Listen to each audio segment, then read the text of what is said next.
que dice así: la vida de Samuel, llena de pureza y devoción, desinteresados, eran un reproche perpetuo tanto para los sacerdotes y ancianos egoístas como para la congregación de Israel, orgullosa y sensual. Aunque el profeta no se había rodeado de pompa ni ostentación alguna, sus obras llevaban el sello del cielo. Fue honrado por el Redentor del mundo, bajo cuya dirección gobernó la nación hebrea. Sí, por sus obras los conocerán. Ojalá hoy podamos tener el deseo y la motivación que tuvo Samuel y podamos acercarnos a Dios con ese espíritu. Así que ahora, así como estamos, le voy a pedir a los chicos que se adelanten para la música. Nos vamos a poner de pie y vamos a cantar el himno número 301.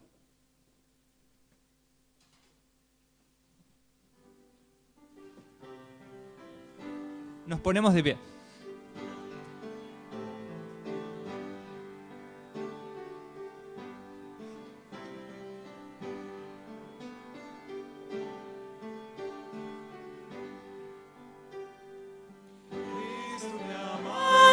Salvador, mi bien, mi paz, mi luz, pues demostró su grande amor, muriendo allá en la cruz.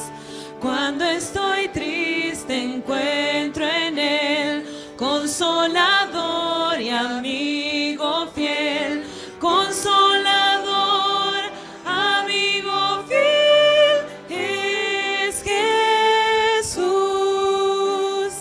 Cristo es mi amante Salvador, su sangre me compró, por sus heridas y dolor, perfecta paz me dio. Dicha inmortal con él tendré, y para siempre reinaré. Dicha inmortal allí tendré con Jesús. Cristo es mi amante Salvador, mi eterno Redentor. Jamás podré satisfacer la deuda de su amor. Le seguiré pues en la luz, no temeré llevar su cruz, no temeré llevar la cruz de Jesús.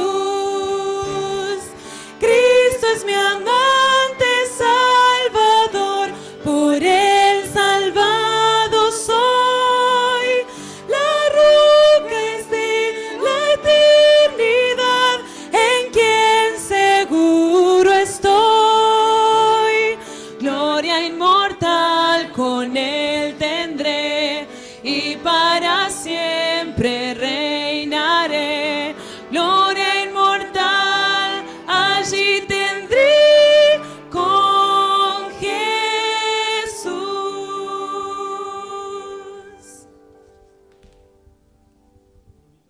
A todos los que podamos arrodillarnos para orar.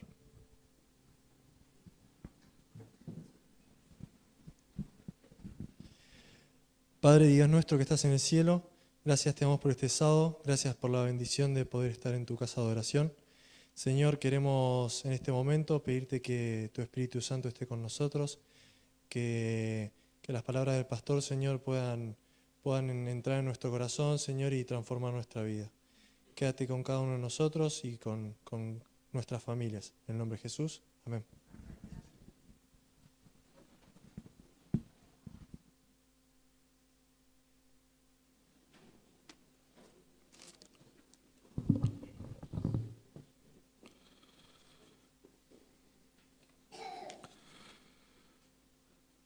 Queridos hermanos, es tan lindo encontrarnos en la casa de Dios y es tan lindo que Dios nos regale un día como este después de una semana especial.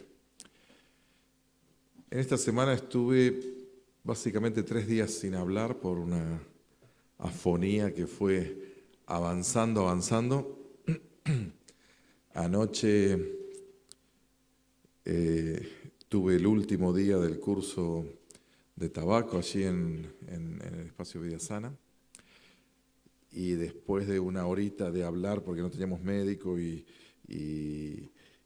fue el único día que yo asistí, porque los otros estuvieron a cargo de Alberto Novi, el doctor Hugo Bergan. Después de una horita de hablar, uno siente la garganta un poquito más complicada. Pero acá tenemos micrófonos, así que si ustedes me permiten, yo voy a usar el micrófono bastante cerquita y allí me van a ayudar los chicos de audio para hablar más suave y que la garganta dure todo este tiempo. Hoy quiero hablar con ustedes acerca de la necesidad, la real, única y auténtica necesidad de cada uno de nosotros. Para eso, quiero recordar lo que pasó con Sir William Phillips. Él era un general. Era general del ejército, pero no encargado quizás de enfrentar la batalla, sino que era encargado de las municiones y los elementos que el ejército tenía para poder avanzar. En cierta ocasión se le dio la orden de navegar el río San Lorenzo y luego continuar por tierra hasta Quebec, encontrar un espacio, un lugar oculto y guardar allí las municiones. Una vez que se ponía el sol, que era de noche, a medianoche, él debía ir y tratar de rodear la ciudad y colocar los cañones y todas las cosas en su lugar, para que cuando llegue el ejército al amanecer puedan iniciar el ataque. Cuenta la historia que este hombre cumplió con todo lo que le habían pedido. Le habían encomendado llevar hasta ese lugar las cosas, le habían encomendado llevaba un pequeño ejército también. Pero este hombre era un cristiano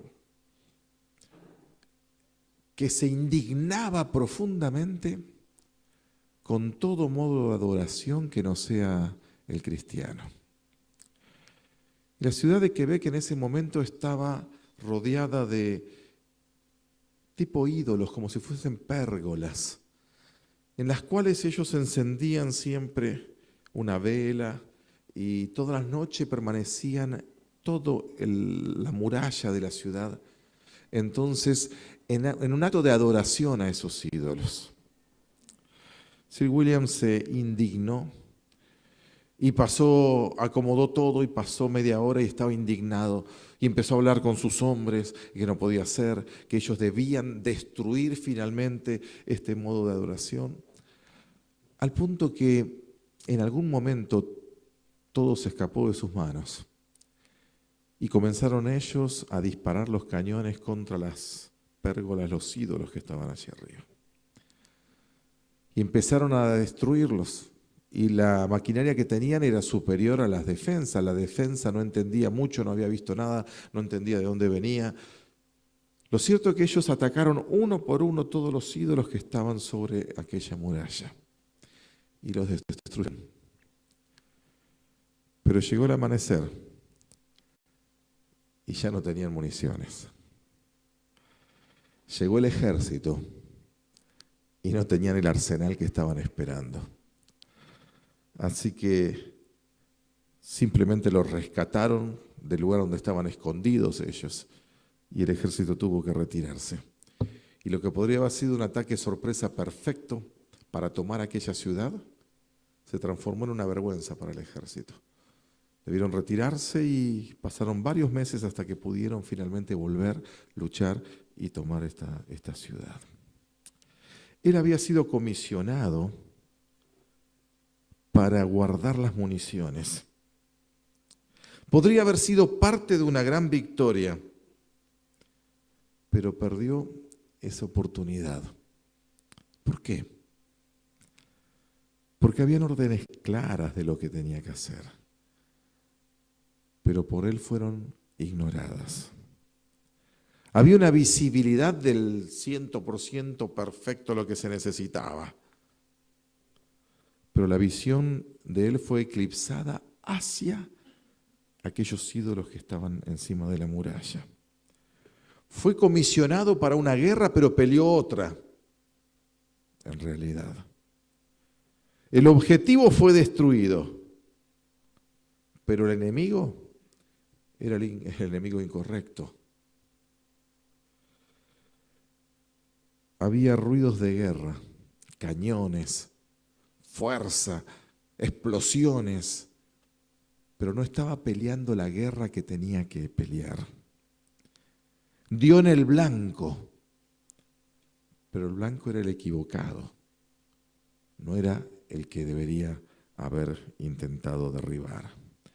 Ganó la batalla que él se propuso ganar, pero en realidad perdió la guerra allí.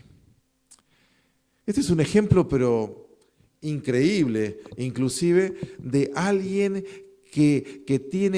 al cual les dado un objetivo, pero que de alguna manera en el camino él desvía ese objetivo. Y lucha, pelea, arriesga su vida por un objetivo que no es el correcto. Y alcanza, gana, tiene una victoria, pero no recibe ningún galardón porque la victoria que obtiene es una victoria que solo él quería obtener.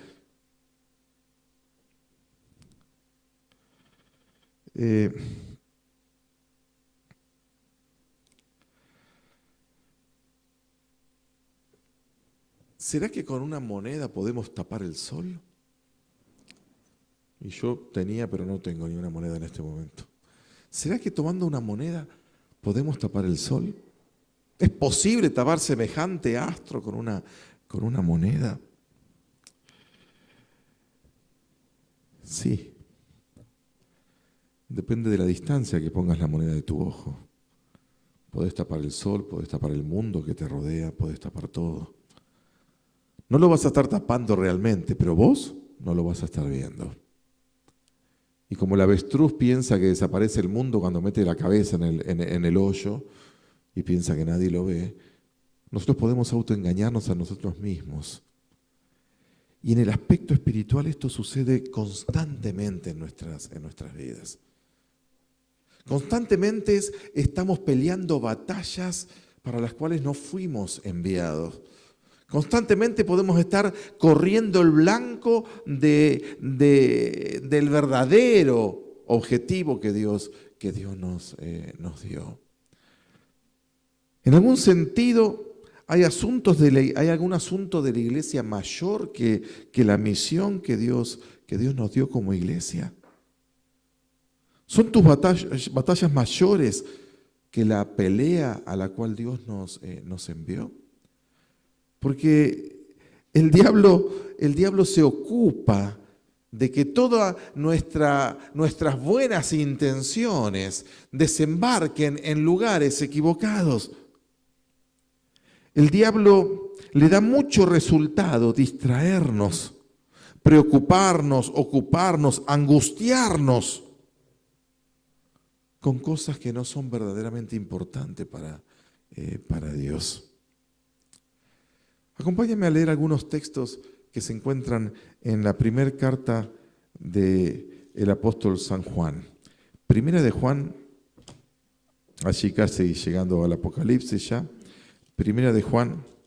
Vamos a leer el capítulo 1, versículo 7. Dice así: pero si andamos en luz como Él está en la luz, tenemos comunión unos con otros, y la sangre de Jesucristo su Hijo nos limpia de todo pecado.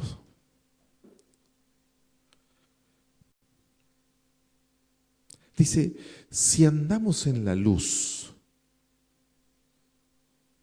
la consecuencia final de andar en la luz es que la sangre de Cristo Jesús nos limpia de todo pecado.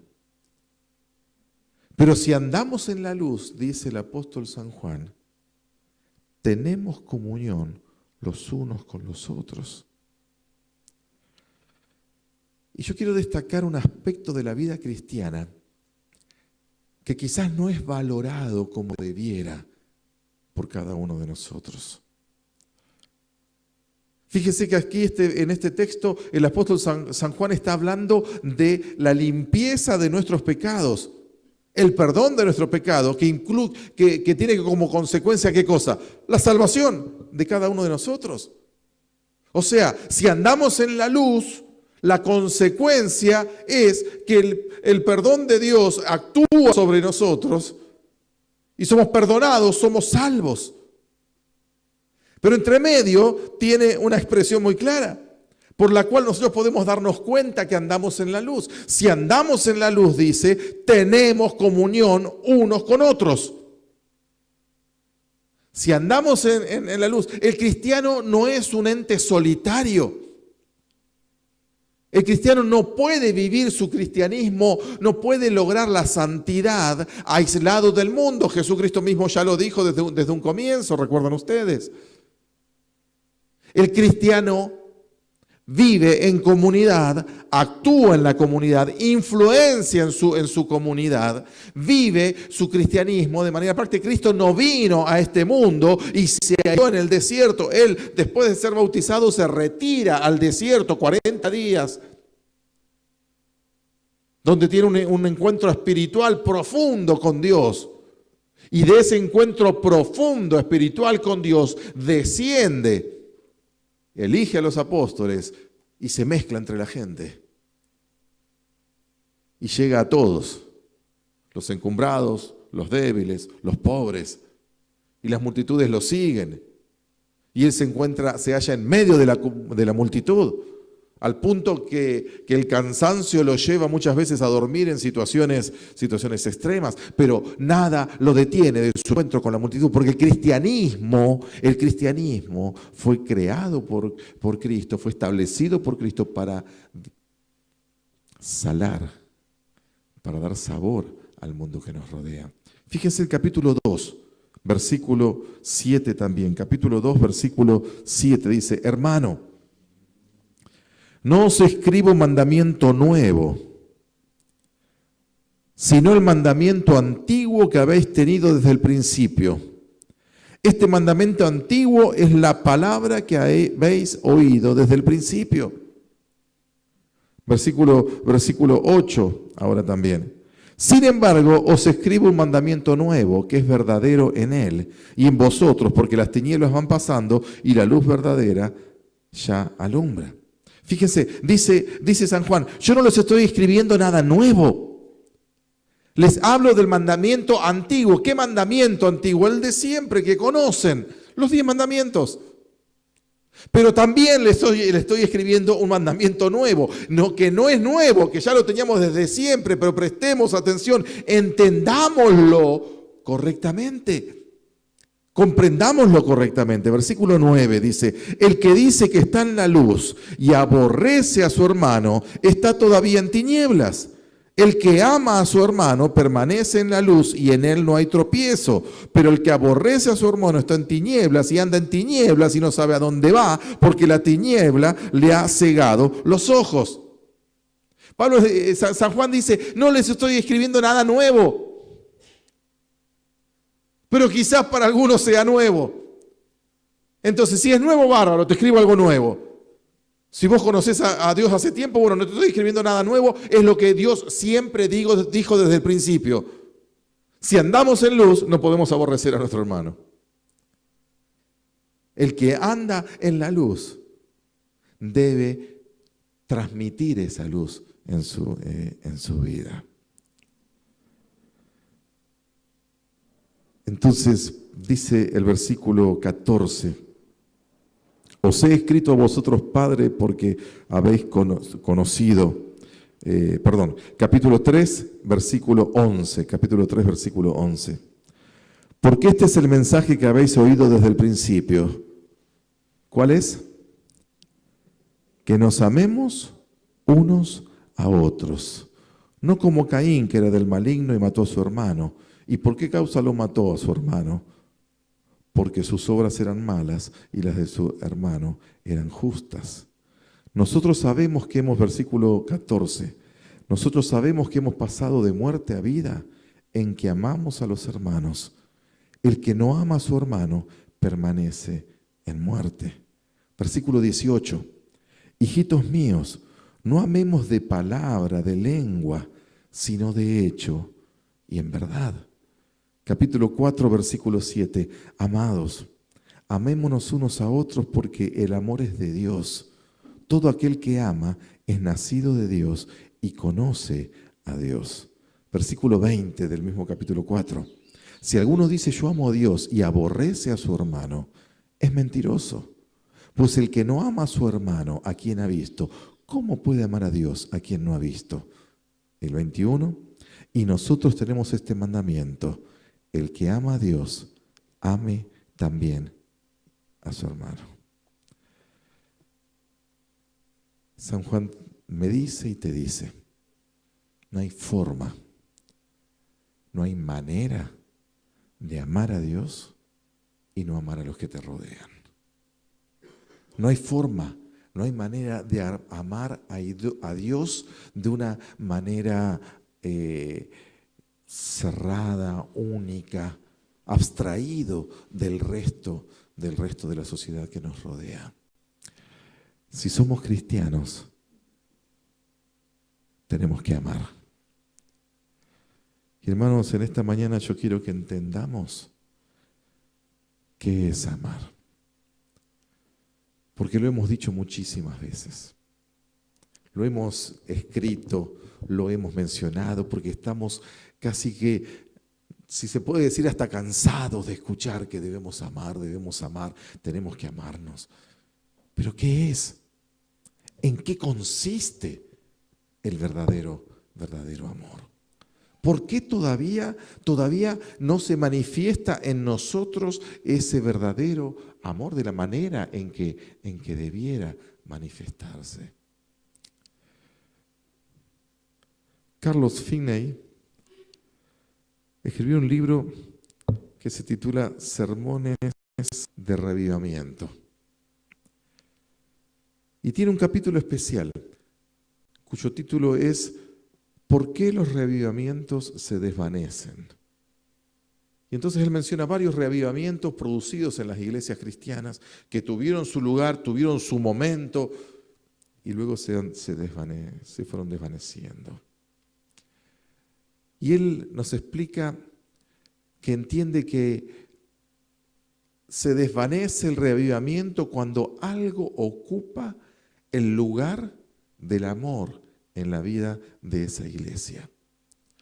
Nosotros somos una iglesia, significa que somos un grupo de seres humanos, no somos ningunos extraterrestres, salimos de la misma sociedad a la cual pretendemos servir, pero así como en el matrimonio, venimos de lugares muy dispares, muy distintos. Aquí en nuestra iglesia, creo que tenemos 3 o 4 hermanas que nacieron en Brasil. Tenemos hermanos que nacieron en lugares totalmente distintos a los nuestros, en la provincia, en la capital. Fuimos criados de una manera, fuimos criados de otra. Fuimos criados con dinero, fuimos criados sin dinero, con necesidades. Fuimos criados en momentos en los cuales a nuestra familia le sobraba el dinero, o fuimos criados corriendo atrás de las necesidades más básicas. Pudimos estudiar porque nuestros padres nos pagaron los estudios y nos enviaron a estudiar al lugar que mejor entendieron que debíamos ir, o no pudimos estudiar porque siempre hubiésemos querido, pero tuvimos que empezar a trabajar desde chicos. Formamos un hogar y nos fue bien en ese hogar. Formamos un hogar, nos fue mal, nos separamos, volvimos a formar ese hogar. Tenemos un hijo de un matrimonio anterior, una familia ahora con el matrimonio nuevo, o tenemos la familia desde siempre la misma. Somos tan diferentes, tan distintos. Venimos de lugares tan diferentes y tan distintos. Pero todos nos encontramos en la misma casa de Dios para adorar al mismo Dios. Todos fuimos encontrados por Cristo en un momento de nuestras vidas. Y ahora todos debemos adorar juntos. ¿Y saben qué? Tenemos afinidades con ciertos hermanos y a veces no entendemos a otros. Y eso es ser una familia. Mi señora nació en realidad ella nació ahí en Santana do Livramento y Rivera, allí. Pero vivió toda su vida en San Pablo. Yo nací acá en Buenos Aires y viví en diferentes partes de la Argentina. Y nos casamos. Y resulta que tenemos tantas diferencias que ya nos podríamos haber separado varias veces si es por las diferencias. Porque entendemos a veces las cosas distintas. Porque hay cosas tan sutiles y sencillas como la comida, que nos separa, pero tremendamente. En mi vida, a pesar de ser adventista, logré llegar hasta el colegio, la universidad, el colegio, porque fui a los 15 años. Hasta los 15 años logré no comer poroto en casa. Y miren que me lo servían de todas las maneras posibles y siempre. Y me vengo a casar con una brasilera que... Así que imagínense ustedes. O aprendí a comer poroto o aprendí a comer. Para mi señora, para ella nunca fue importante y no lo es la cena en una familia. Y para los argentinos casi que ¿cuál es la comida más importante?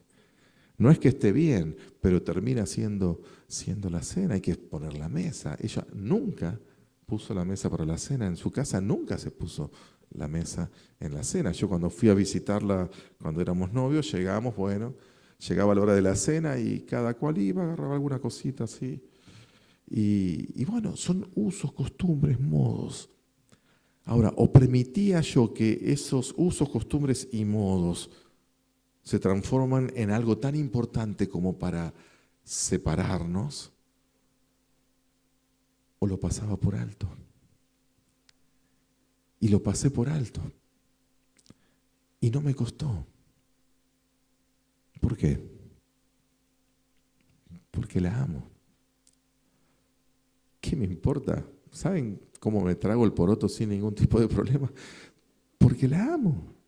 Porque la amo. Ahora, si yo no la amo y tengo que comer porotos el resto de mi vida, me va a ser difícil. Y les digo la verdad, me va a ser difícil. En 1827 había una gran discusión dentro de la iglesia.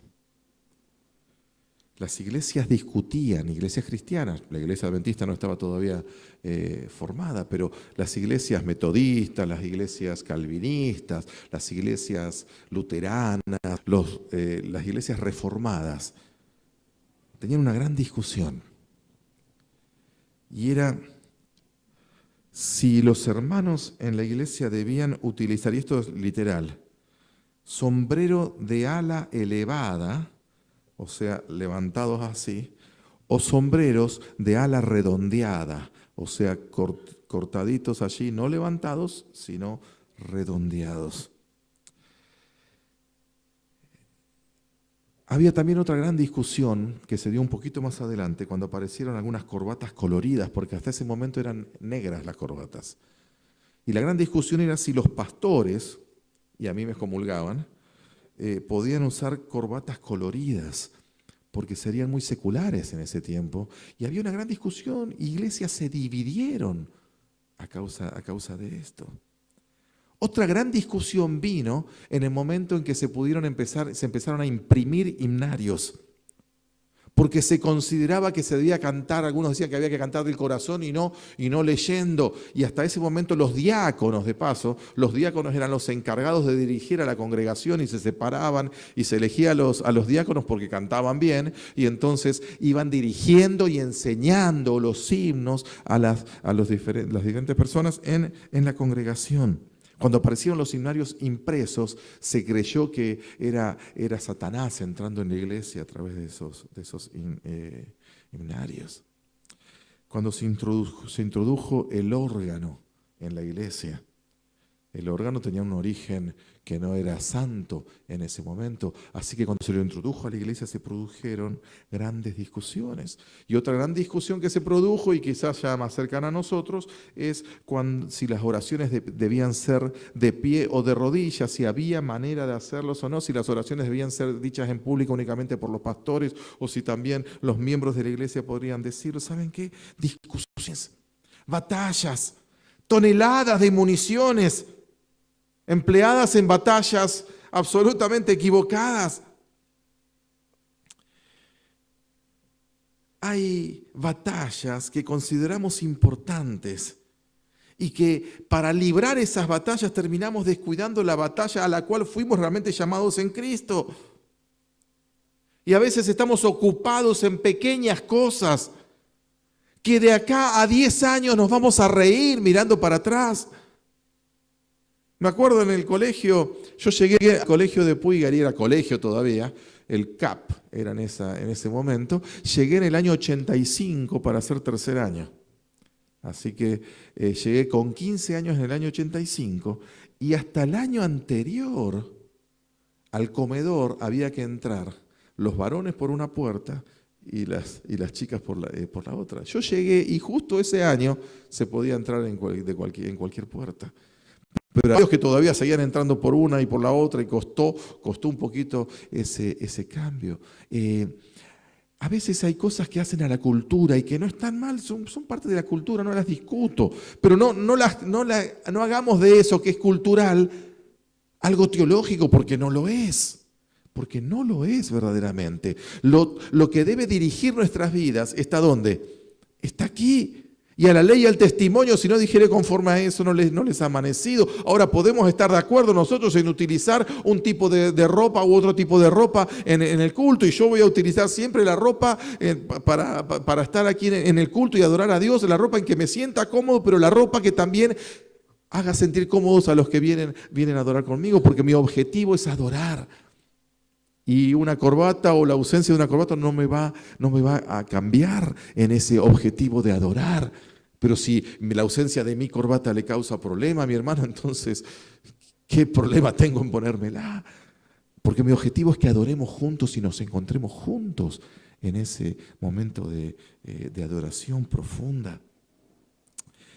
No tenemos que librar batallas que Dios no estableció, porque ya tenemos muchas. No más pólvora malgastada. San Juan capítulo 13, acompáñenme. San Juan capítulo 13. San Juan capítulo 13, versículo 34. Dice Jesús: un nuevo mandamiento os doy, que os améis unos a otros como yo os he amado, que también os améis unos a otros. En esto conocerán todos que sois mis discípulos, si tuvierais amor los unos por los otros. Entonces la esencia que realmente debe guiar y dirigir nuestras vidas, la batalla está dada ¿en qué? En amar. La batalla debe estar dada en amar a quienes me rodean, unos a otros. Y créanme que parece algo muy sencillo, pero no lo es. Amar no es fácil.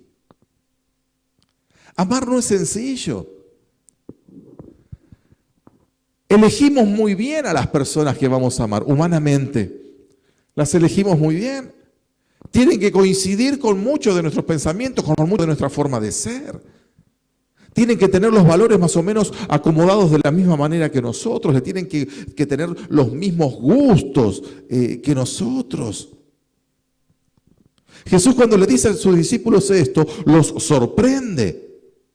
Y los va a sorprender tanto que les dice: les voy a dar un nuevo mandamiento. Y mi mandamiento es que se amen. En realidad no era nuevo ese mandamiento, porque Levíticos 19, versículo 18, dice lo mismo. Y ya estábamos hablando de Moisés en el Antiguo Testamento. Pero Jesús les dice, les doy un nuevo mandamiento. ¿Qué mandamiento nuevo, Señor? Que se amen los unos a los otros. ¿Y qué hay de nuevo? Lo nuevo es que Jesús les dice que se amen como qué. Así como yo los he amado. Lo nuevo es amar como Jesús amó. Y eso sí es nuevo.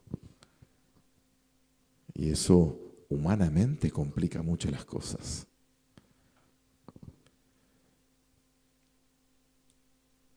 ¿Sabe? Tengo problemas con esta persona o con aquella. ¿Cuál es la solución divina para eso? Amalo.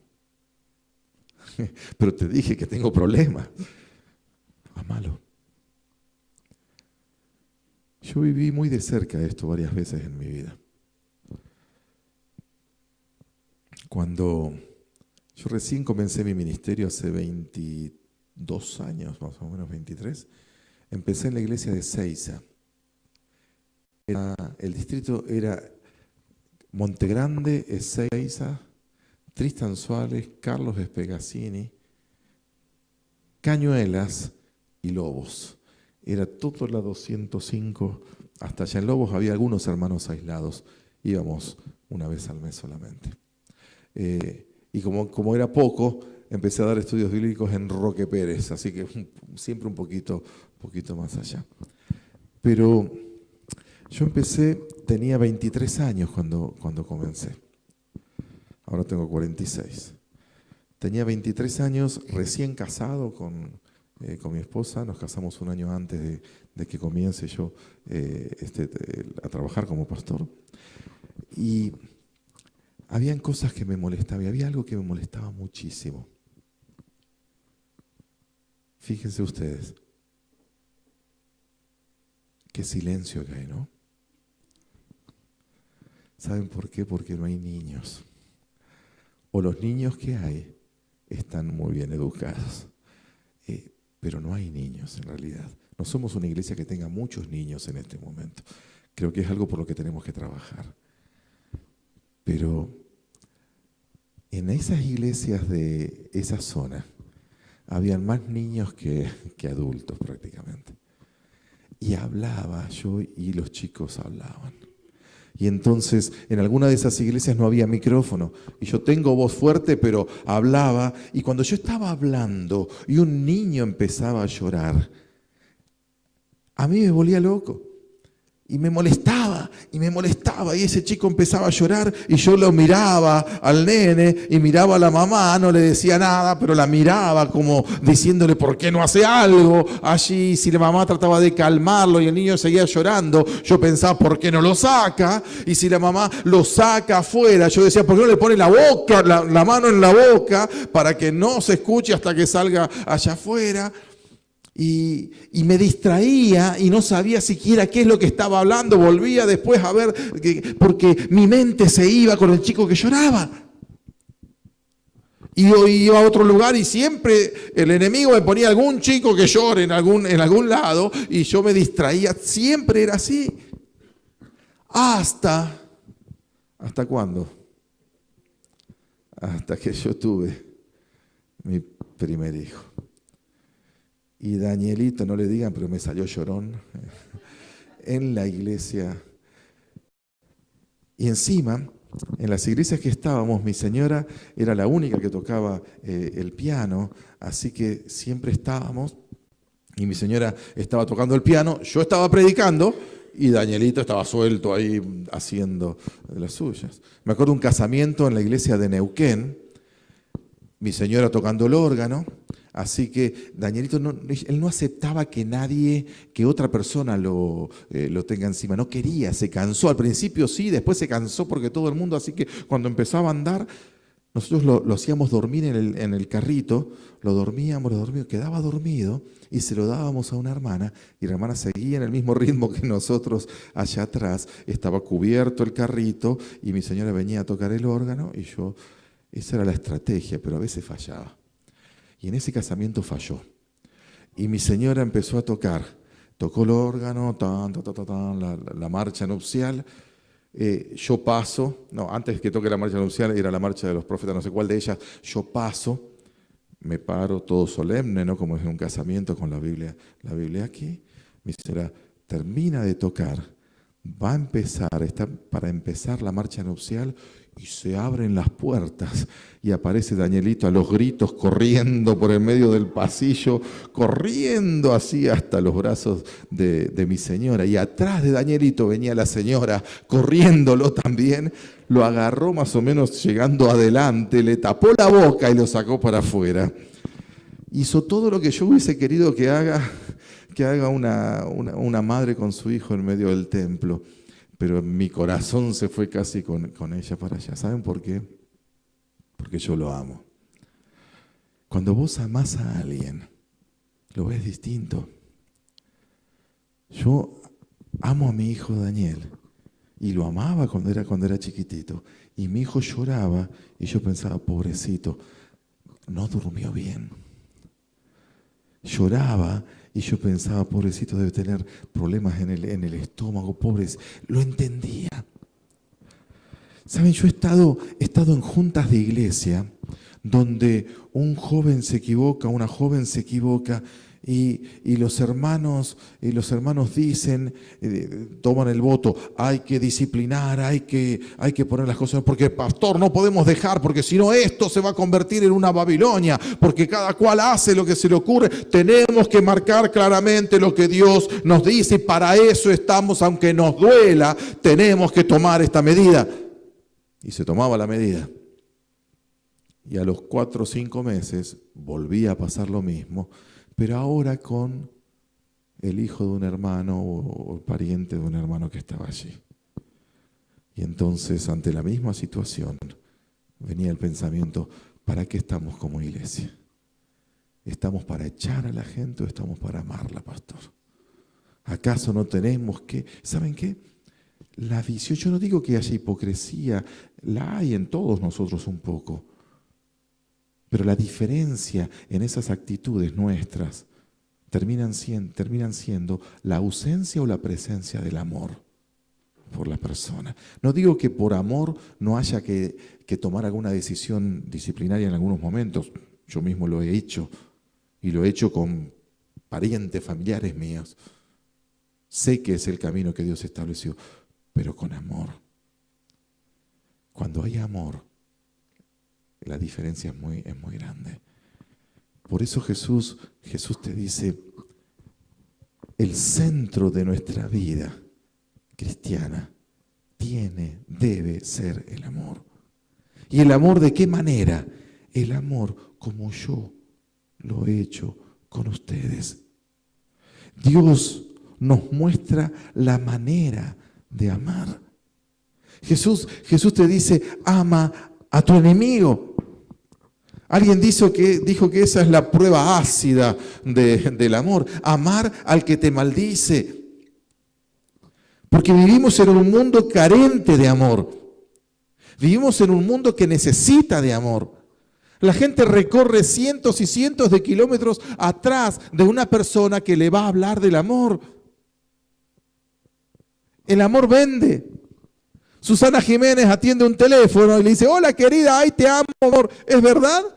Ni sabe quién es. Menos le va a interesar, menos la va a amar. Pero ella sabe muy bien qué es lo que necesita escuchar la otra persona o qué es lo que la gente está buscando. Y la gente está buscando amor, familiaridad, cercanía. Porque este mundo que nos rodea está carente de amor. Porque este mundo que nos rodea nos lleva a pasar al lado de gente necesitada y pasar al lado de uno y al lado de otro y de otro y de otro. Y te vas insensibilizando. Te vas insensibilizando al punto de que ya pareciera que no los ves. Y un chiquito te pide algo para comer en el semáforo y vos decís, si le doy plata al padre lo va a mandar siempre aquí, así que ya no le das. Y al tercero y al cuarto ya no lo ves. Y al quinto que viene vos ya estás mirando para adelante y ¿sabes qué? Ni te pide. Porque me pasa a mí, debes tener cara bien clara. Y tiene bien claro que no te tiene que pedir. Y a mí me ha pasado que le pide al de adelante y le pide al de atrás. Y a mí no me pide. Y de golpe he dicho, ¿qué cara debo tener? Para que ni siquiera se le ocurra pedirme. Porque nos insensibilizamos. Porque siempre sucede y está al lado nuestro sucediendo constantemente. Pero Dios nos dice, si sos cristiano, amás. Por eso el cristiano anhela tanto el regreso de Jesús. Porque siente amor por cada una de las personas que están padeciendo en este mundo. Y nosotros tenemos un mecanismo de defensa frente al padecimiento del otro. Y ese mecanismo de defensa es el mismo mecanismo que sucede en nuestra piel cuando algo nos roza y nos roza y nos roza. ¿Qué pasa? Al principio te ampollas, 2 ampollas y después ¿qué se te hizo? Se endureció, se te hizo un callo. Y entonces a veces ese mismo mecanismo lo utilizamos en nuestra sensibilidad espiritual. Y finalmente a veces estamos encallecidos frente a la insensibilidad espiritual. Y yo estaba en un semáforo y viene un nene chiquitito y me pide y yo no lo vi. Y mi hijo de atrás me dice, papá, ¿no le vas a dar nada? Y yo ahí tomé conciencia de quién era y quién me estaba pidiendo y la situación de ese niño. Por eso Jesús dice, amen como yo amo. ¿Ustedes piensan que Jesús podría pasar delante de un niño sin reaccionar de alguna manera? ¿Ustedes no piensan que Jesús se arrodillaría y se agacharía frente a un niño cuando está en necesidad? Por eso es que cuando Dios nos habla del tiempo del juicio final y dice que separará a los cabritos de las ovejas, ¿ustedes recuerdan? Y dice, a uno los voy a poner de un lado, otro del otro, vengan benditos de mi Padre, ¿por qué? Porque estuve enfermo y me visitaste, porque estuve en la cárcel y viniste a mí, porque estuve en necesidad y me diste, o sea, ¿por qué? Porque mantuviste tu sensibilidad espiritual. Porque pasaron los años y seguiste siendo sensible ante la necesidad del otro. Porque por amor. Por amor. Ellos dicen, ¿cuándo? Ya se les hizo una costumbre. Y del otro lado los cabritos, o sea, aquellos que no van al reino de Dios. Es la misma situación. Yo estuve y no me diste, no me visitaste, no me ayudaste. Pero ¿cuándo? Si hubiésemos sabido. Estaba en el niño que no viste, estaba en el anciano que no te diste cuenta, estaba en el preso que ignoraste, estaba. ¿Saben? Yo creo que ahí están los objetivos de nuestra vida cristiana. Y creo que Jesús constantemente nos está diciendo, ese es el camino. Porque ahí una persona entiende verdaderamente lo que es cristianismo. Una persona puede no ser sensible o no entender muchas de nuestras doctrinas. Hay personas que les va a ser muy difícil entender el tema del santuario. Y les va a ser difícil. El santuario en la tierra, el santuario en el cielo. Les va a ser difícil entender el tipo y el antitipo de Antiguo y el Nuevo Testamento. Son cosas teológicas, no lo van a entender. Pero sí van a entender cuando vos los amás. Sí van a darse cuenta de que vos los amás. Estamos aquí en el espacio Vida Sana. Y estamos tratando siempre de hacer las cosas bien, lindas, que esté todo en orden porque la gente busca un lugar lindo para acercarse. Y no está mal, está bien. Pero yo me he dado cuenta que la gente viene por necesidades mucho más profundas. Y capaz que yo me preocupo porque el vidrio sea un vidrio que me va a salir 20.000 pesos colocarlo, pero que tiene el tono justo que tiene que tener. Y está bien. Si puedo hacerlo, bárbaro, porque eso va a quitar prejuicios. Pero la gente viene necesitada. ¿Quiénes están estudiando la Biblia en Vida Sana en este momento? ¿Quiénes? Y me pongo a repasar.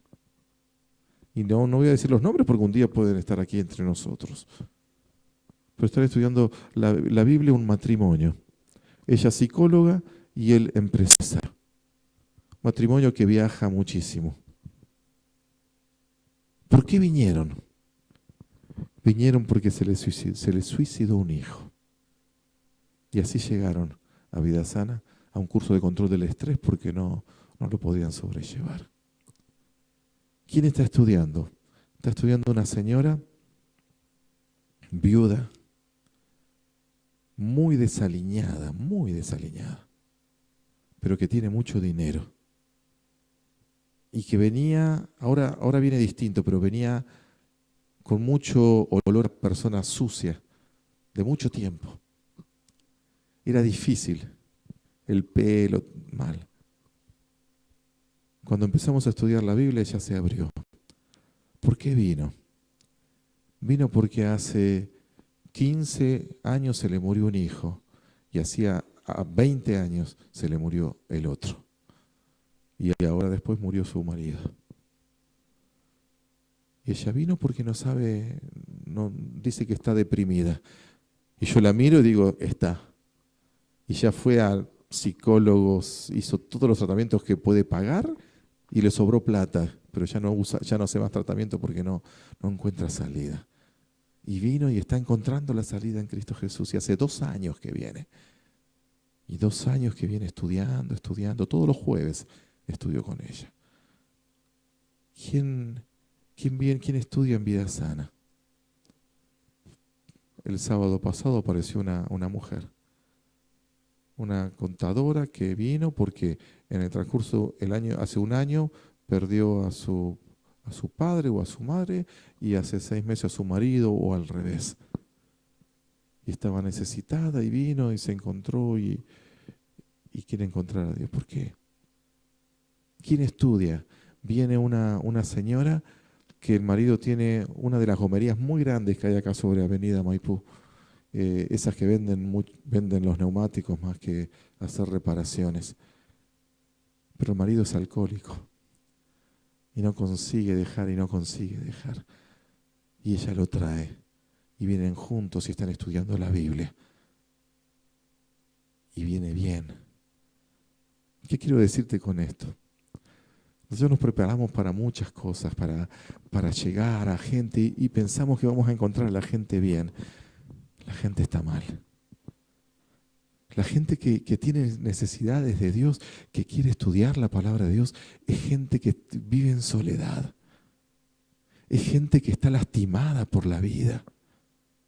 Es gente que viene golpeada y son golpes tremendos y terribles, para los cuales yo inclusive no tengo explicación. Porque esta señora me dice, decime por qué Dios me mató 2 hijos. Y yo vivo explicándole que Dios no se los mató. Y lo va entendiendo, pero le cuesta. Pero hay algo que la hace seguir buscando. ¿Qué es lo que necesita esa gente? Esa gente no necesita una explicación teológica tremenda. Esa gente necesita ¿qué cosa? Amor. Y necesita sentir que verdaderamente es amada. Necesita acercarse a una comunidad en donde encuentre personas que se aman entre sí y que la aman a ella como Jesús la amó. Y entonces empezar a ver el amor de nosotros para con ellos y decir, así debe ser el amor de Dios.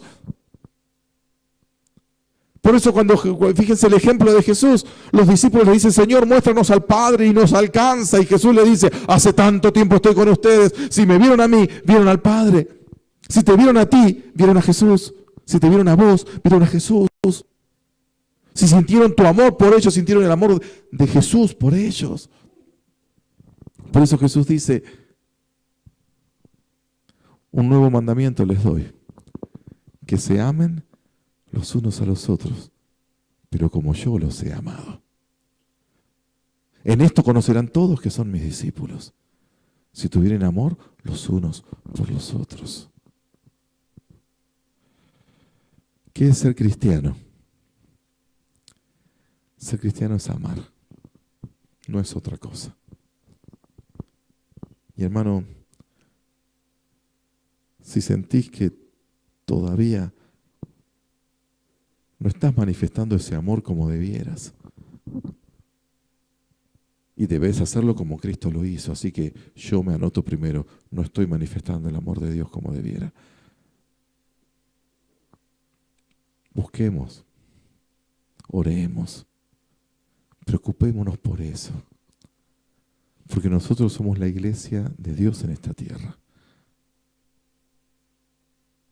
Y a la iglesia de Dios Jesús le dijo, ámense, ámense entre ustedes, porque si no se aman entre ustedes, menos van a amar a los de afuera. Y el Martín Fierro lo repitió de una manera similar, ¿no? Ni me acuerdo bien cómo era. Pero si se aman, si se odian los de adentro, los devoran. Y si nosotros no vamos a tomar Martín Fierro como la Biblia, pero si nosotros no nos amamos entre nosotros como hermanos, si no logramos amar al que está a nuestro lado, dijo Jesús, ¿cómo vamos a amar a Dios que no lo vemos? Y si amamos a Dios, ¿cómo no vamos a amar a nuestros hermanos? Porque la esencia de Dios es ¿qué? Amor. Dios es amor. ¿Cómo vas a seguir a alguien que es amor sin amar? ¿Cómo vas a decir, tengo a Dios en mi vida, si no tenés amor, si no te desespera la situación en la cual el mundo está? Si no te desesperan las carencias de los que están al lado tuyo, si no te desespera ver a tanta gente derrotada, destruida, angustiada. Si no te desespera que haya tanta gente necesitada que todavía no conoce de Dios. Entonces, salgamos a predicar por amor, no por otra cosa. Compartamos, demos a los demás por amor, no por otra cosa. Tomemos de lo que Dios nos da, compartamos con el que necesita por amor. Por amor. Porque por amor todo es más fácil. Porque Jesús resumió la ley en dos cosas. Amarás a Dios con todo tu corazón y a tu prójimo como a ti mismo. Entonces dejamos de discutir si hay que adorar imágenes o no, si hay que guardar el día de reposo o no. Dejamos de discutir porque si amás a Dios ya no hay más discusión. ¿Querés guardar su día? ¿Querés no adorar otras imágenes? Si amás a Dios, basta de discutir si matar significa asesinar o si es en defensa. No me importa, amo a Dios y lo que menos quiero hacer es destruir alguna vida. Codiciar, hasta dónde llega, hasta dónde no llega. Cuándo estoy codiciando a una persona, cuándo no la estoy codiciando. Basta, no hay discusión porque amás. Amás a Dios con todo tu corazón, amás a tu familia con todo tu corazón, amás a tu prójimo con todo tu corazón. Y esa es la esencia de la vida cristiana. Mi deseo profundo es que Dios me dé ese amor. Mi deseo profundo es que Dios me permita no equivocarme a dónde estoy dirigiendo los cañones en mi batalla. Porque mi batalla no tiene que estar en otra cosa más que en manifestar el amor de Cristo Jesús en mi vida. Y eso es el cumplimiento de la ley y los profetas. La ley se resume en eso, en amar. Pero cuidado, no podés amar y estar contradiciendo, porque es claro. Me acuerdo del pastor Belvedere. El pastor Belvedere dio una serie de conferencias cuando yo tenía 5 años en la iglesia de San Nicolás. Y había una carpa, mi papá tiene una foto de esa carpa, era una carpa, parecía una carpa de gitanos realmente. Y allí estaba el pastor Belvedere. Y me acuerdo de una, de todas, creo que eran 90 conferencias, me acuerdo de una, porque era chiquito. Y me acuerdo que el pastor Belvedere empezó a hablar y se pasó la mano así y se manchó la cara. Y yo me acuerdo que se había manchado con negro la cara, así los dedos acá. Y siguió hablando, hizo así y se manchó de vuelta.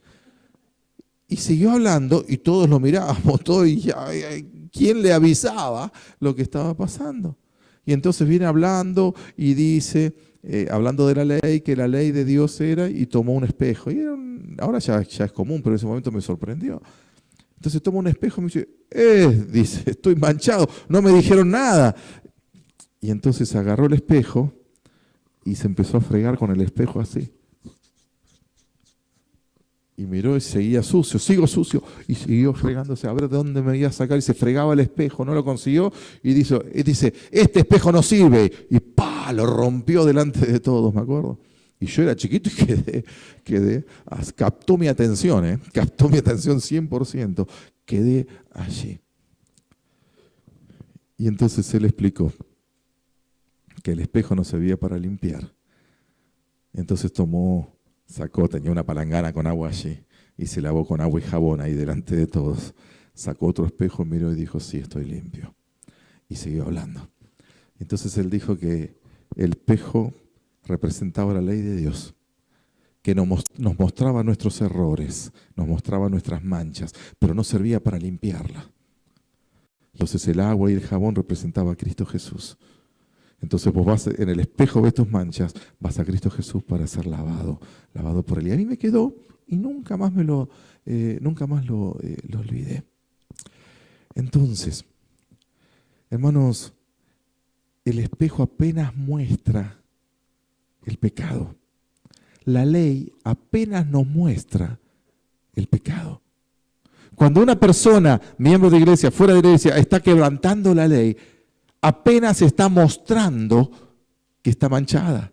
Apenas está mostrando que necesita ¿a quién? A Cristo Jesús. Entonces nuestro objetivo, ¿cuál es? Nuestro objetivo debe ser llevar esa persona ¿a quién? A Cristo Jesús. A Cristo Jesús. ¿Por qué? Entonces la ley si no limpia no sirve, quebrémosla, tirémosla. No, sí sirve, tiene su objetivo. El objetivo de la ley es darme cuenta que soy pecador. El objetivo de la ley es darme cuenta que necesito de esa agua limpia que es Cristo Jesús. Por lo tanto, tratemos con amor al que erra, porque lo que necesita es de Cristo Jesús.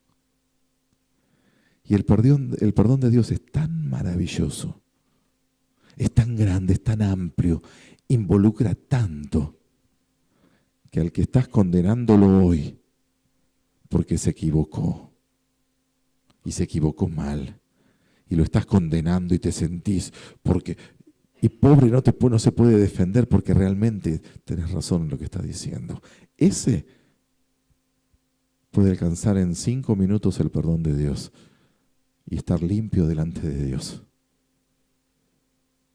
Y Dios lo puede poner en otro momento en la vida, al lado tuyo, en la misma iglesia, en el mismo banco, en la misma función. Porque entendamos, el perdón de Dios es maravilloso. ¿Saben? Si los cristianos viviéramos de esta manera, entendiéramos esto, hace rato que el mundo se habría dado cuenta que somos seguidores de Cristo Jesús. Porque eso llama la atención. No necesitas mucho más que eso. Amar. Y en todo esto se resume el Evangelio. En que Dios tuvo tanto amor por nosotros que dio a su Hijo para que vos y yo tengamos salvación. En que nosotros debemos amarnos los unos a los otros para que el mundo entero se dé cuenta que sos hijo de aquel que dio todo por tu salvación. Que Dios nos ayude, que Dios nos bendiga y que nos permita verdaderamente vivir una vida cristiana auténtica, real, donde nuestra gran preocupación sea el prójimo que está al lado tuyo, el prójimo que se sienta al lado tuyo en la iglesia, aquel que no viene a la iglesia. Amor, amor. El Señor nos ayude a amar, porque allí está la clave de la vida cristiana. Dios nos bendiga. Amén.